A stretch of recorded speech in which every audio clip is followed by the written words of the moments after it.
बहुचर्चित व्यापम घोटाले के बाद भले ही व्यापम का नाम बदलकर प्रोफेशनल एग्जामिनेशन बोर्ड कर दिया गया हो, लेकिन अब बोर्ड पर भी घोटाले के आरोप लगते नजर आ रहे हैं, जिसमें कृषि विकास अधिकारी के लिए कराई गई परीक्षा में टॉपर्स को एक जैसे अंक मिलने पर सवाल खड़े हो गए हैं। देखिए ये खास रिपोर्ट। एमपी में सरकारी नौकरियों के लिए परीक्षा आयोजित करने वाला प्रोफेशनल एग्जामिनेशन बोर्ड संदेह के घेरे में है, जिसके पीछे का अहम कारण फरवरी माह में हुई कृषि विकास अधिकारी के लिए परीक्षा में टॉपर्स को एक जैसे अंक मिलना है। तो वहीं अब इस पूरे मामले के सामने आने के बाद कांग्रेस ने इस मामले में उच्च स्तरीय जांच की मांग की है। मध्य प्रदेश में जो गंभीर कलंक शिवराज सिंह जी ने मध्य प्रदेश के माथे पे उनकी सरकार ने लगाया था, व्यापम का इतना बड़ा कांड जो देश में नहीं विदेशों में भी मध्य प्रदेश का मुंह काला हुआ।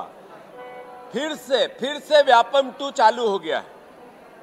आज आप देखो कि 10 छात्रों की एक जैसी व्यापम के माध्यम से एक जैसे नंबर आए। ये अपने आप में बताता है कि फिर से शिवराज जी आए हैं और व्यापम को दोहराए हैं। ये अपने आप में बताता है कि मध्य प्रदेश की आने वाले बच्चों की, आने वाले छात्रों की एक तरफ तो नौकरी नहीं मिल रही है, 1 लाख के 50% 70% पद खाली है। दूसरी तरफ बेरोजगार 50% युवा अपने आप पीड़ित हैं। और तीसरी तरफ फिर व्यापम से केवल भारतीय जनता पार्टी अपने को चहेतों को चयनित करके फिर मध्य प्रदेश को कलंकित कर रही है। मैं मानता हूं ये पाप है, ये घोर अन्याय है और ये एक तरह से इतना बड़ा पाप है कि एक हत्या से ज्यादा बड़ा पाप। मैं शिवराज सिंह जी से अनुरोध करता हूं, कांग्रेस पार्टी मांग करती है कि व्यापम 2 जो हुआ इसकी फिर से जांच होनी चाहिए। शुरुआती हुई है, अभी चूंकि बच्चों में शंका घर करती है और इस परीक्षाओं पे व्यापम पर बच्चे हमेशा ये सोचते हैं धांधली है।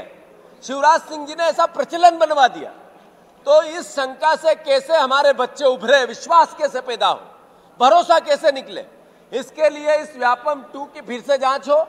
जिन बच्चों के एक जैसे नंबर आए, हम विरोध में नहीं है, पर स्पष्ट हो कि इसमें सच क्या है और सच का आईना क्या है।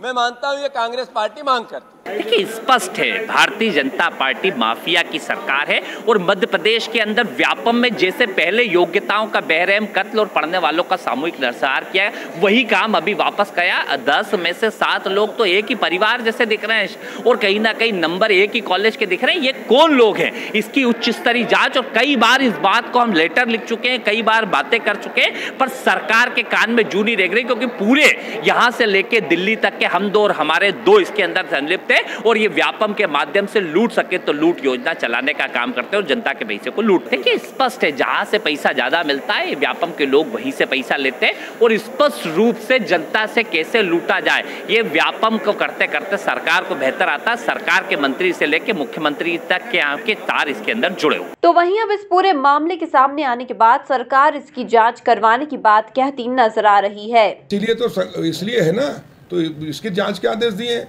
और जांच में जाएंगे कहाँ गड़बड़ हुई है, कहीं कुछ जो उन्होंने आरोप लगाए उन जो तथ्य दिए उस तथ्य के आधार पर जांच होगी और पूरी पारदर्शिता के साथ होगी और जो भी दोषी होगा उसको छोड़ा नहीं जाएगा।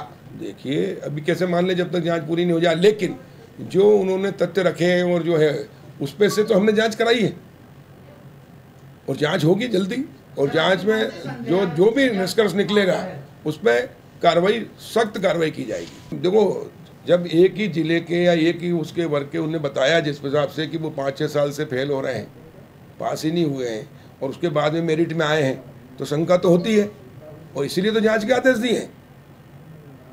लेकिन जांच में निष्पक्षता के साथ जांच होगी, हमने सख्त निर्देश दिए हैं और जो भी दोषी होगा उसके खिलाफ सख्त कार्रवाई होगी और उसको जेल के अंदर डालेंगे। देखिए व्यापम का अपना वर्तमान का जो परिदृश्य है वो काफ़ी बदलाव का आया है, यहाँ तक कि उसका नाम भी बदला है। इसका मतलब ऐसा नहीं कि कोई बहुत गलत हो गया, लेकिन फिर भी अगर आप नॉलेज में लाओगे तो उस पर भी जाँच करा लेंगे। कृषि मंत्री से बोलूँगा वो उसकी जाँच कराएंगे क्योंकि उनके विभाग का मामला है। लेकिन सरकार बहुत पारदर्शी है, सरकार बिल्कुल कोई गलत बात को बढ़ावा नहीं देती है। निश्चित रूप से हम उससे मुकाबला करेंगे और उसमें जो दोषी होगा उसको दंडित कराएंगे। ये सरकार बहुत संवेदनशील सरकार है। कांग्रेस क्या कह रही मुझे मालूम नहीं और मैंने इस न्यूज़ को देखा भी नहीं अभी, लेकिन मैं आपके माध्यम से जरूर कहना चाहूँगा कि गड़बड़ियाँ कोई भी स्वीकार नहीं कराएगी विवेचना के विषय, जांच के विषय, इसलिए मुझे अध्ययन नहीं उसका, मैं पता करूँगा। बहरहाल अब देखने वाली बात तो ये होगी कि इस पूरे मामले के सामने आने के बाद सरकार इसे लेकर क्या कुछ ठोस कार्रवाई करती है। Bureau report, MP news, Bhopal.